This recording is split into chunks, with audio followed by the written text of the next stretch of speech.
Thank you very much, and congratulations to CRF, the co-editors and the authors for this wonderful book.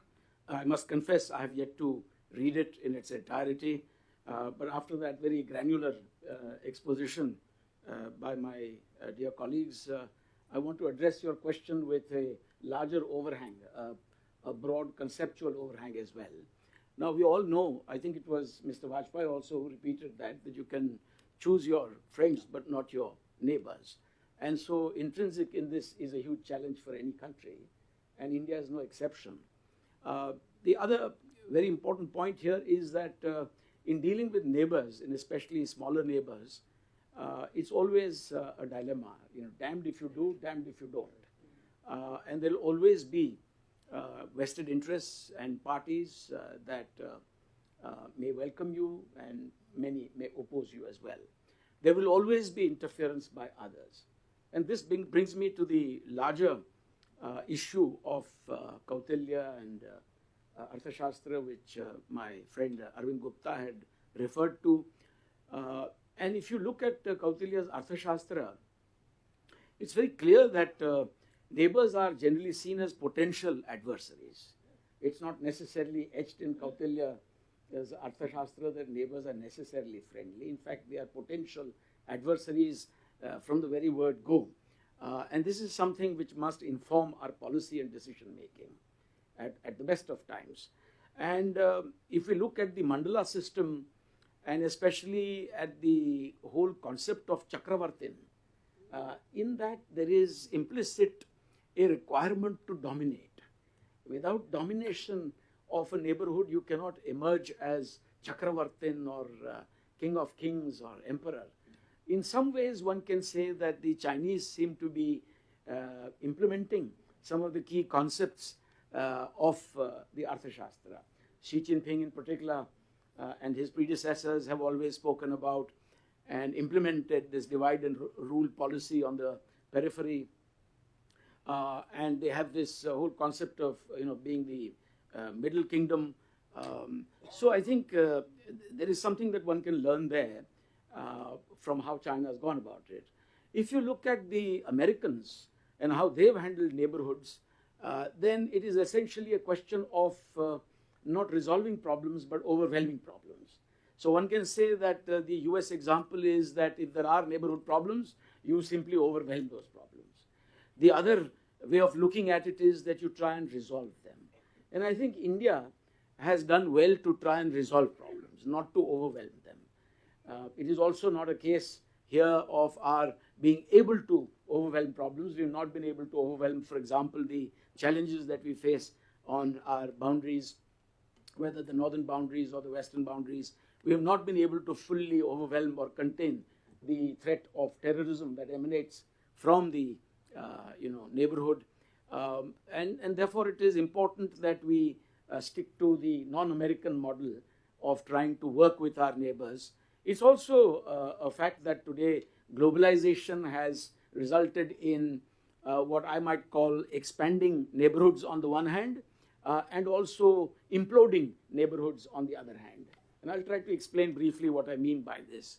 You know, the whole burgeoning of trade, technology flows, even threats like terrorism, these have actually imploded neighborhoods and in a sense expanded neighborhoods. So all neighborhoods, whether in our part of the world or in East Asia, and as Trump has also brought out in America's National Security Strategy 2025, when he speaks of keeping out other powers from the Western Hemisphere, he's basically referring to this concept of expanding neighborhoods, imploding neighborhoods, where it's very difficult to, in fact, keep away other powers.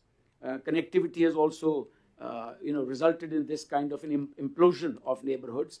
And so neighborhoods, therefore, can either be shared and contested or shared and collaborative. But shared they are, and there is not much of a choice. For example, when we look at China's expansion into the Indian Ocean or in South Asia, we are looking at this whole concept, emerging concept of a shared but contested neighborhood. It could well have been collaborative, But to have a shared and collaborative neighborhood in this day and age, conceptually, there must be transparency in terms of motivations and intentions. This is lacking insofar as China is concerned. We have not been able to see China's motivations, nor has China expressed its intentions very well as it spills over as a major power into regions beyond their traditional region. Now, here I would like to say that India faces, there are two major challenges for India in the neighborhood. The first is a neighbor, Pakistan, that is trying to exit the neighborhood. Pakistan has always tried to deny its South Asian identity. It has an identity crisis which continues till this day. It has tried to pass itself off sometimes as an Arab nation, sometimes as a West Asian nation, sometimes as a Central Asian nation. And who was it that said, I think it was Wahid-uz-Zaman, the Pakistani scholar, historian, who had said, God forbid, if Turkey and Iran forsake Islam, they will still remain Turkey and Iran. If Pakistan forsakes Islam, it will not remain Pakistan. So this identity crisis that Pakistan has created a problem. We have this dilemma of a South Asian country trying to exit the neighborhood. On the other hand, we have another dilemma, another challenge, where we have a non-South Asian country called China that is trying to impose itself and enter the region. So there is this duality which is unique currently to the challenges faced by India. Now, why is it that China thinks it can claim itself to be a South Asian neighbor of ours? In fact, in October of 2025, I had led the India-China Track 2 dialogue on the occasion of the 75th anniversary of the establishment of diplomatic ties. And I was quite bemused to hear from Chinese scholars that China is actually a South Asian country because it has two large provinces, Tibet and Xinjiang, which abut South Asia. And South Asian countries, in fact, cooperate with these two neighboring provinces of China, and therefore it is a South Asian country. So such is the logic today, which we will have to keep in mind. May I also mention that my view, personal view of a neighborhood is, as I said at the very beginning, it's not the American prism through which I believe we should operate in our neighborhood. We should not be trying to overwhelm problems, but we should be trying to resolve them and look at collaboration. We should look at this as a shared, collaborative and cooperative space.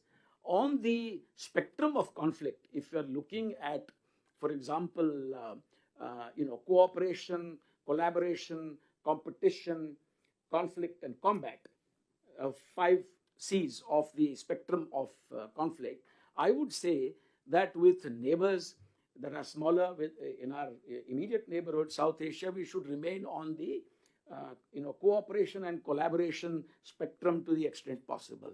Even with a neighbor like China, which has been a traditional adversary, poses many challenges to us, I believe personally that we should try to avoid going beyond the competition scale.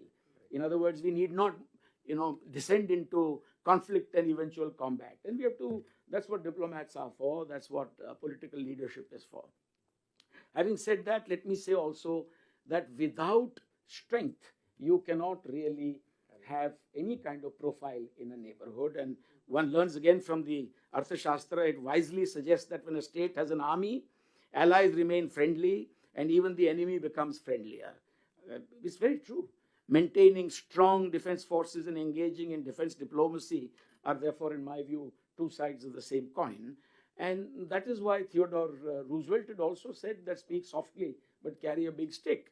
And more relevantly, George Kennan also said, you have no idea how much it contributes to the general politeness and pleasantries in diplomacy when you have a little quiet armed force in the background. Now, this is generally true of any neighborhood. I think it is especially true of our neighborhood, and we must stick to that. A little, word or two on Sagar to Mahasagar. As I said, neighborhoods are being redefined, reinterpreted.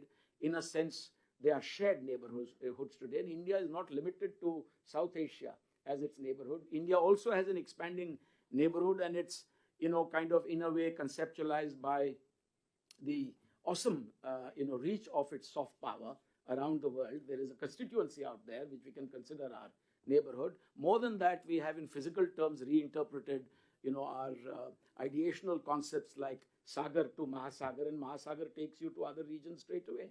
I do believe that the armed forces of India and some of their exceptional expeditionary capabilities, peacetime capabilities, especially the Indian Navy, can be used to actually consolidate this neighborhood concept, the expanded neighborhood concept under Mahasagar.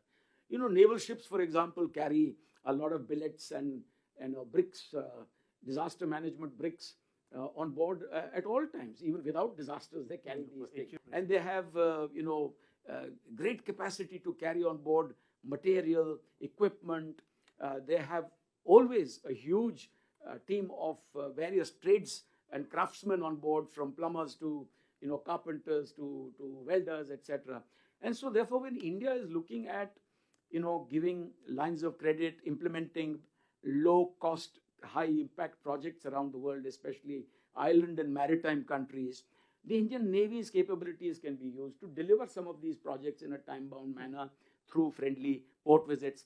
When I was ambassador in Japan, I found that as ambassador to the Republic of Marshall Islands, one naval ship visit for 3 days did more for me than what I could do through my own resources from the Ministry of External Affairs in 3 years. Because the sailors just stepped out, and we had worked out a program. They went and painted all the schools there. They repaired whatever had to be done. They can deliver solar refrigeration projects. They can deliver street lighting projects. Small bridges can be built overnight. So India must think in different ways, out-of-box thinking in terms of what we seek to deliver. My last 3 points, very briefly, are that all rising powers require a degree of regional consensus on their rise, and India is no exception. India must keep this in mind when formulating its policy. We have seen from others in the region, in the case of China, that even adversaries like Vietnam, Japan, and some others who are apprehensive about China's rise, they have bilateral issues, but they have a stake in China's rise. In fact, China's rise means prosperity for them, whether it is Hanoi or whether it is Tokyo.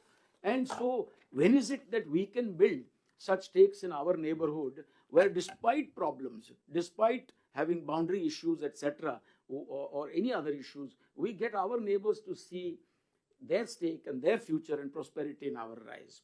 And the second one is that in South Asia, you are aware, Professor, that there is very little intra-South Asian trade. The last point I'll make, and I'll end on that, is spheres of influence are staging a comeback of sorts. It is a mug's game to try and replicate what President Trump is doing with the Donroe doctrine. I still believe that the American model of overwhelming problems in the neighborhood, or trying to implement an exclusive zone for themselves, is not something we should be looking at. Even the Chinese have failed in their region, in the South China Sea, East China Sea, in our region, in the Indian Ocean. There are traditional major powers, and they've been present a long time. China is an exception. It's not been around for 600 years, not since the time of Zheng He. It's a different matter that they claim that because Zheng He came 600 years ago, and because we have emerged as the second largest economy and the largest trading power in the world, we now have a right to be in the Indian Ocean without transparency.